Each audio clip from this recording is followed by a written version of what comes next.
Hi hello నమస్తే welcome back to iter media. ఈరోజు మనతో ఉన్నారు పర్సనల్ ఫైనాన్స్ ఎక్స్పర్ట్ అయిన రమేష్ పసుపులేటి గారు. ముఖ్యంగా ఆల్టర్నేటివ్ ఇన్వెస్ట్మెంట్ ఫండ్ దీని గురించి మరిన్ని విషయాలు ఈరోజు ఎపిసోడ్లో తెలుసుకుందాం. Hi sir. Hi. Sir, alternative investment fund గురించి చాలామంది అడుగుతూ ఉన్నారు. అసలు ఇది ఏంటి, దీని కాన్సెప్ట్ ఏంటి అనేది. సో దీని గురించి ఎక్స్ప్లెయిన్ చేస్తారా?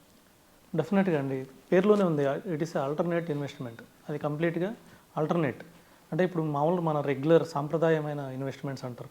సో ఏంటంటే ఫిక్స్డ్ డిపాజిట్స్, నెక్స్ట్ వచ్చేసి ఇన్సూరెన్స్ పాలసీస్, తర్వాత మ్యూచువల్ ఫండ్స్, తర్వాత స్టాక్స్. సో ఇవన్నీ రెగ్యులర్ ఇన్వెస్ట్మెంట్స్ అంటే ఎప్పుడు మనకు అందుబాటులో ఉండేవి. సో చాలామంది ఏంటంటే వీటిలో అన్నిట్లో ఇన్వెస్ట్ చేసిన తర్వాత ఫస్ట్ వీటిలోనే ఇన్వెస్ట్ చేస్తారు. మెజారిటీ ఆఫ్ 90% ఆఫ్ ఇండియన్స్ ఇక్కడే ఇన్వెస్ట్ చేస్తారు. అదే మనకి తర్వాత కొంతమంది ఆల్టర్నేట్ ఇన్వెస్ట్మెంట్స్ చూస్తారు. సో ఆల్రెడీ వీటిలో ఇన్వెస్ట్ చేసాం కదా, డైవర్సిఫై చేయాలి కదా మన అమౌంట్ని, మొత్తం ఒకే చోట ఇన్వెస్ట్ చేస్తే దాంతోపాటు కొద్దిగా ఎక్కువ రిటర్న్ ఆశించే వాళ్ళు కూడా ఉంటారు. వీటిలో మామూలుగా యావరేజ్ చూస్తే రియల్ ఎస్టేట్, గోల్డ్ ఇవన్నీ నార్మల్ సాంప్రదాయ ఇన్వెస్ట్మెంట్స్ కిందకే వస్తాయి. వీటిలో మనకి 12% అలా ఉంది ఆన్ యావరేజ్. మ్యూచువల్ ఫండ్ కానివ్వండి, లేకపోతే రియల్ ఎస్టేట్ కానీ, గోల్డ్ కానీ. అదే ఫిక్స్డ్ డిపాజిట్ చూస్తే 6%, ఇన్సూరెన్స్ పాలసీస్ 6%. సో ఇలాగా డిఫరెంట్ ఉన్నాయి. సో వాటి కన్నా కొద్దిగా ఎక్కువ కావాలనుకున్న వాళ్ళకి డిఫరెంట్ ఆల్టర్నేట్ ఇన్వెస్ట్మెంట్స్ ఉన్నాయి. ఎవరైనా ఫస్ట్ రెగ్యులర్ ఈ ఇన్వెస్ట్మెంట్స్లోనే చేయాలి. ఇవి సేఫ్, ఇప్పుడు చెప్పినవన్నీ సేఫ్ ఇన్వెస్ట్మెంట్స్. సో తర్వాత ఏంటంటే ఆల్టర్నేట్ ఇన్వెస్ట్మెంట్స్ మనకి పోర్ట్ఫోలియో మేనేజ్మెంట్ సర్వీసెస్ అంటారు, పిఎంఎస్ అంటారు. సో ఒక స్టాక్స్ ట్రేడింగ్ జరుగుతుంది. సో మనం ఒకరికి పవర్ ఆఫ్ అటార్నీ ఇస్తాము, వాళ్ళు మన తరపున వాళ్ళు ట్రేడింగ్ చేస్తూ ఉంటారు. ఒక 20 స్టాక్స్ అలా తీసుకుంటారు. సో యాక్టివ్ ఇన్వెస్ట్మెంట్ చేస్తూ ఉంటారు. సో స్టాక్ టార్గెట్ పెట్టుకుంటారు, రాగానే అమ్మేస్తారు. మళ్ళీ ఇంకొక స్టాక్ పిక్ చేస్తారు, రాగానే అమ్మేస్తారు. దాంట్లో కొద్దిగా హై రిస్క్ ఉంటుంది. అలాగే వాళ్ళు కొద్దిగా ఎక్స్ట్రా ఛార్జెస్ కూడా తీసుకుంటారు. వచ్చిన రిటర్న్ని మనకి ఇస్తారు. మళ్ళీ వచ్చిన లాభాల్లో కూడా వాళ్ళు కొంత భాగం తీసుకుంటారు.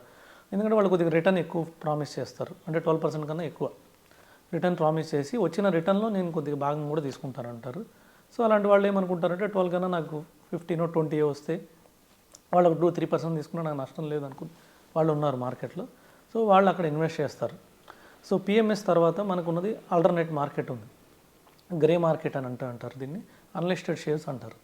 సో కొంతమంది ఏం చేస్తున్నారంటే ఇప్పుడు మనకి ప్రజెంట్ ఇండియాలో ట్రెండ్ నడుస్తుంది ఐపీఓ ట్రెండ్. సో అందరూ ఐపీఓ అన్నారు. కానీ ఐపీఓ అప్లై చేస్తే ఎంతమందికి వస్తుందంటే ఐపీఓ అందరికీ రావట్లేదు. ఎందుకు రాదంటే మంచి ఐపీఓకి సబ్స్క్రిప్షన్ 100లో వస్తుంది, 100 రెట్లు 200 రెట్లు అలా వస్తుంది.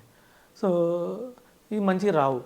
100 రెట్లు 200 రెట్లు పెరిగిపోయిన మనకి అలాట్మెంట్ రావడానికి అవకాశం చాలా తక్కువ, 99% రాదు. సో మనకు మ్యూచువల్ ఫండ్ వీళ్ళకి కూడా చూసుకున్నప్పుడు, అంటే మ్యూచువల్ ఫండ్ కొంత బాగా ఇన్వెస్ట్ చేస్తారు ఐపీఓలో, వాళ్ళకి కొంత పార్ట్ ఉంటుంది. సో వాళ్ళకి వచ్చినా కూడా పెద్ద ఎన్ఏవి మారదు.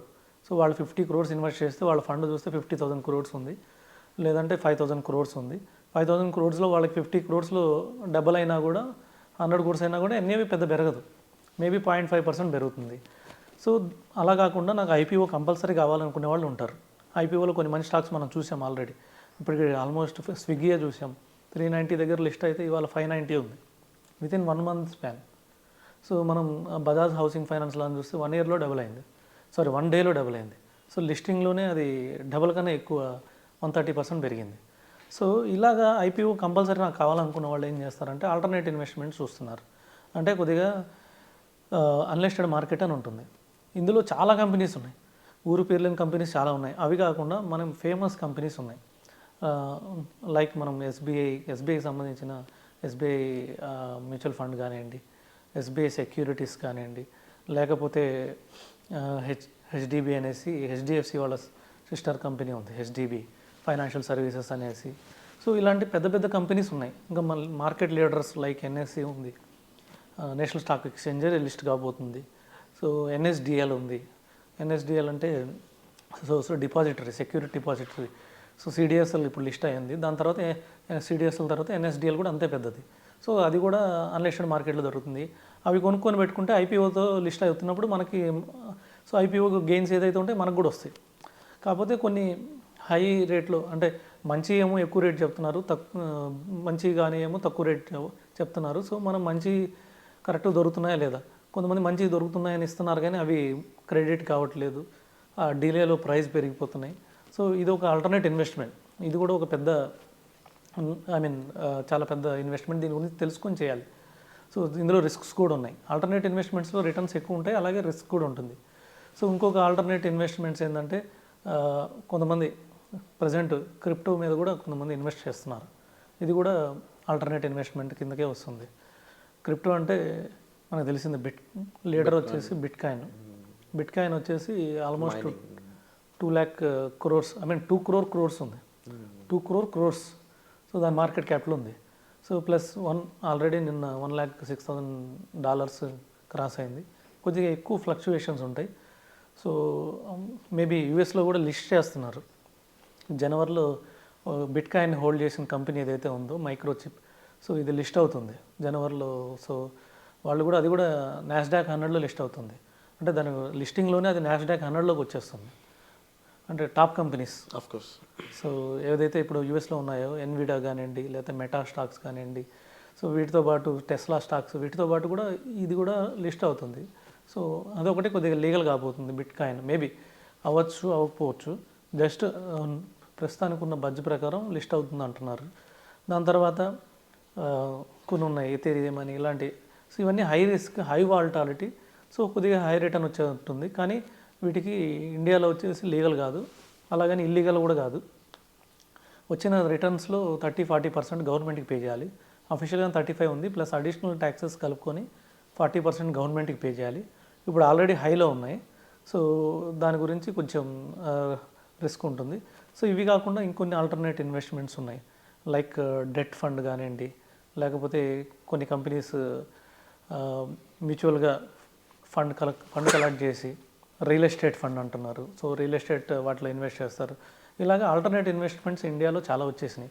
అంటే ఇవన్నీ ఏంటంటే మన రెగ్యులర్ ఇన్వెస్ట్మెంట్స్ కాకుండా కొద్దిగా ఎక్కువ రిటర్న్ జనరేట్ చేయాలనుకున్నారు. కానీ ఈ ఆల్టర్నేట్ ఇన్వెస్ట్మెంట్ అనేది హై రిస్క్. సో ఇవి ఎందుకు ఇప్పుడు దాకా ఎక్కువ మంది ఇన్వెస్ట్ చేయలేదు ఆల్టర్నేట్ ఇన్వెస్ట్మెంట్లు అంటే ఇవి హై రిస్క్. కొంతమంది కరెన్సీ ట్రేడింగ్ చేస్తున్నారు, కమోడిటీస్ ట్రేడింగ్ చేస్తున్నారు. ఇవి ఎంత రిస్క్ అంటే ఒకరోజు రాత్రిలో ధనవంతులు అయిపోవచ్చు, ఒకరోజు రాత్రిలో రోడ్డు మీదకి వచ్చేయచ్చు. సో అలాగే ఒక సామెత కూడా ఉంది. సో మామూలు స్టాక్ మార్కెట్లో F&Oలో ఇన్వెస్ట్ చేస్తే ఓన్లీ షర్టు పోతుంది నైట్లో.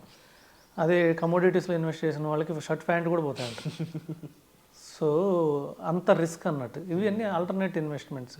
సో ఇవి కూడా కాకుండా ఇంకా కమోడిటీస్ ట్రేడింగ్ ఉంటాయి. సో గోల్డ్, సిల్వరు, సో మనకు కొనే పప్పు ధాన్యాలు, ఇవి కూడా మార్కెట్లో ట్రేడ్ అవుతూ ఉంటాయి. సో వీటిలో ఇన్వెస్ట్ చేస్తే అవన్నీ బల్క్లో ఇన్వెస్ట్ చేయాలి. వస్తే మొత్తం వస్తాయి, పోతే మొత్తం పోతాయి. సో దాని తర్వాత మనకి ఫారెక్స్ ట్రేడింగ్ ఉంది. ఇప్పుడు ఏదో డాలర్ స్ట్రాంగ్ ఉందని 2 months బాగుందని చెప్పి అందరు దాంట్లో ఇన్వెస్ట్ చేస్తున్నారు. రేపు మాపో మళ్ళీ డాలర్ ఆగిపోతుంది, రూపీ స్ట్రాంగ్ అవ్వడం మొదలు పెడుతుంది. ఆల్రెడీ స్టార్ట్ అయింది. సో ఇందులో ఇన్వెస్ట్ చేసిన వాళ్ళకి కూడా ఫ్యూచర్లో రిస్క్ ఉండేది అవకాశం ఉంది. ఎవరైతే ఎక్కువ డబ్బులు ఉండి నేను రిస్క్ తీసుకుందాం అనుకున్న వాళ్ళు వీటికి జోలికి వెళ్ళాలి. అంతేగాని ఉన్నదే అమౌంట్ తక్కువ, దాని ముందు మ్యూచువల్ ఫండ్లో పెట్టుకోవాలి, అది గ్రో అవ్వాలి, తర్వాత కొద్దిగా స్టాక్స్కి పోవాలి, దాన్ని అర్థం చేసుకోవాలి. దాని తర్వాత ఈ ఆల్టర్నేట్ ఇన్వెస్ట్మెంట్స్కి రావాలి. కానీ డైరెక్ట్గా ఆల్టర్నేట్ ఇన్వెస్ట్మెంట్ పోతే కంపల్సరీ డబ్బులు పోతాయి. Wonderful sir. అండ్ చాలా డీప్ ఇన్ఫర్మేషన్ అనేది మాకు ప్రొవైడ్ చేయడం జరిగింది. అయితే యాజ్ అన్ ఇండివిజువల్గా మీరు ఏది చూస్ చేసుకోబోతున్నారు, మీకు ఏది కరెక్ట్ అనేది తెలుసుకోవాలనుకున్నట్లయితే మాత్రం మీ పర్సనల్ ఫైనాన్స్ అనేది ఏ విధంగా ఇప్పటివరకు జరిగి ఉంది, దాన్ని ఏ విధంగా మార్చుకోవాల్సి ఉంటుంది అనేది మీరు డైరెక్ట్గా పర్సనల్ అపాయింట్మెంట్స్ ద్వారా సార్ని కలిసి మీరు ఆ డెసిషన్స్ అనేవి తీసుకోవచ్చండి. డెసిషన్ మేకింగ్ చాలా ఇంపార్టెంట్ ఫైనాన్షియల్ ప్లానింగ్. సో దానికి సంబంధించిన ఫైనాన్షియల్ ఎక్స్పర్ట్ అయిన రమేష్ పసుపులేటి గారి యొక్క పర్సనల్ అపాయింట్మెంట్ మీకు కావాలనుకున్నట్లయితే డిస్ప్లే అవుతున్న నెంబర్స్ కాల్ చేసి పూర్తి వివరాలను తీసుకోవచ్చు. Thank you so much sir. Welcome అండి.